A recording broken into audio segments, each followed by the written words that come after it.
In 1978, my parents, my mother they're both had been divorced, they'd been remarried, and my mother couldn't have any children. And so they started to go through adoptions, and they had 3 boys, and they decided, it'd be nice to get a little girl. So they were associated with a adoption agency called Lincoln Home for the Homeless Children out of India. And what I have here are some few documents from those homes. And my mother and father received paperwork in February of 1979 of wanting to adopt a little girl. And this orphanage out of India, in a place called Madurai, India, started to correspond with them and talked about the process, and then they received another letter in March of 1979, and each time it was one letter says a male child 44 months old, another calls this Chalamuthu, and the name was Chalamuthu, and then another letter it says it's a girl child, Chalamuthu. And so my parents thought they were all the way up until the 8th of July of 1979, thought they were adopting a little baby girl, but they were a little confused that, hey, it may not be a little girl. So your name was Chalamuthu? Chalamuthu, yes. And so my parents, a little confused about what they were getting, right before, and they're not certain actually if it was in July or August or September, they received a call from the embassy in Chennai, India, and said, "Hi, this is so-and-so. We understand that you're expecting a 3.5-year-old child, a female child, but we wanted to let you know that this child is no way 3.5 and definitely not a girl. Closer to probably 7.5, 8, maybe even older. We just don't know. Do you still want this child?"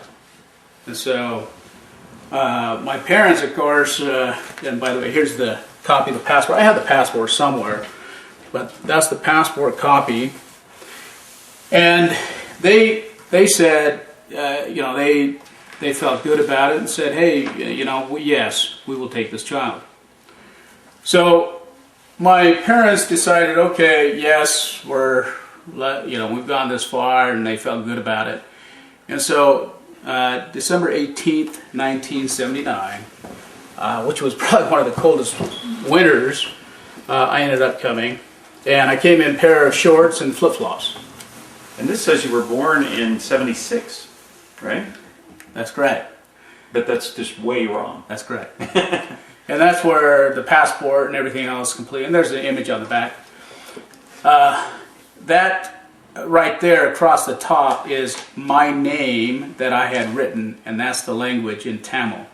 So, that kind of gives you an idea of the uncertainty of my parents of wanting to adopt and then being confused that they were looking for a girl, and it was promised a girl, and it was a boy, then a girl, and then getting a call from the embassy saying, do you still want the child?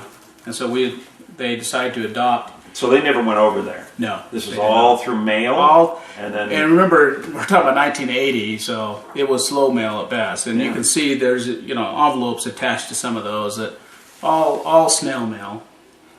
My father was a biology teacher. He has his PhD in physical education, but he taught biology for years and years, and he was also a wrestling coach. Started out at East High, and then Orem High, and then came to Mountain View. And being a biology teacher, he had the annual subscription to National Geographic. If you guys all recall, back then, that was your encyclopedia, that was your internet. And so through their research, all they knew about India was the Taj Mahal. And the other thing is my father knew was the Khyber Pass. And the Khyber Pass is one of the most famous passes in all of India. Hence my middle name is Khyber. So it's Taj Khyber Roland. This is a picture of me. Now we're talking about, this is in January 24, so I've been here less than a month.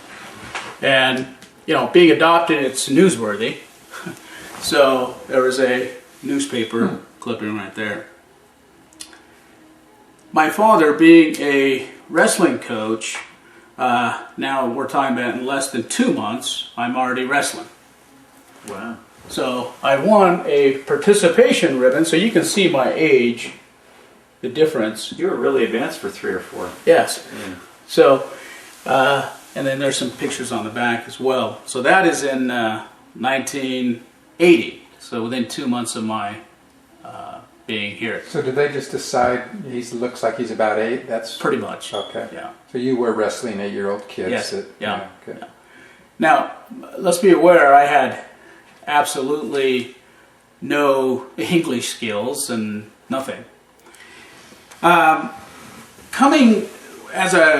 I came here in 1979, December, I remember I was very frightened.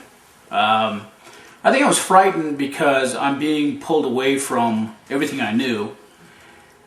So I recall, I think the biggest frightening thing was living with a household of Caucasians. And then living in a house. These comforts, and I wouldn't say comforts, they were just so completely alien to me. The food was completely alien. And I remember stealing bananas and oranges and tucking them under my pillow. And then, of course, I had lice and worms and all that, and my, parents did detoxify me. And I remember they gave me some worm pills, and actually, these worms that came out of me were like snakes. I mean, they were so big. Really? It was ridiculous. And then, of course, I had siblings. But somewhere in my mind, and I vividly remember, it was a shutting down of who I was, and just almost forgetting and kind of putting a blockade on memories, so that I could really start to adapt. And I don't know if it was a conscious decision within the first few months, but I know it occurred. Going into schooling, I was just too old, and so I couldn't go into kindergarten, so they tossed me right into first grade. So I was, pretty big for a first grader. I know that my mother she was a real estate agent, but she took some time off to spend just with me so I could learn the ABCs and learn English.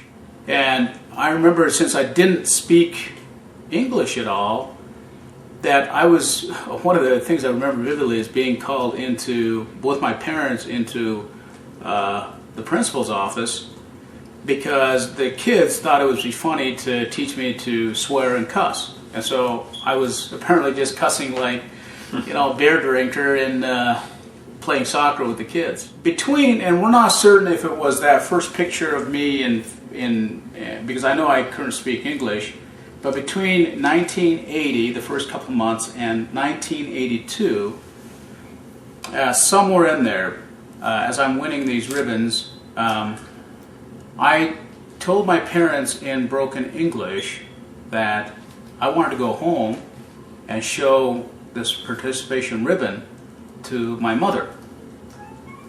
And so up until now, my parents were thinking, wait a second, in all the documentation, it shows that this is a homeless child. Matter of fact, it's very descriptive in all the letters that we have a homeless child here. And so suddenly my parents got an inclination that, hey, this child could be, has a family.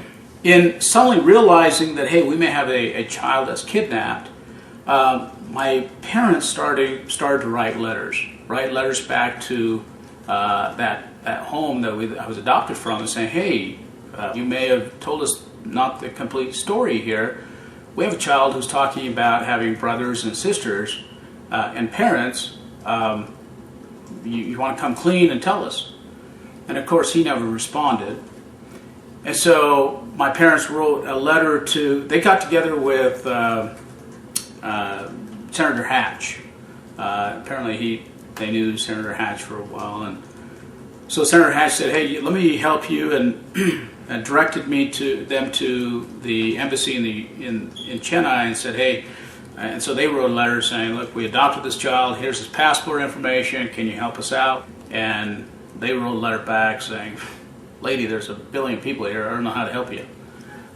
So that was in 1982, and even in 1984, they continued to write letters. So by about 1985, I'm my parents had pretty much given up hope of really getting any kind of information, and pretty much lost hope, and they went through as much as they possibly could.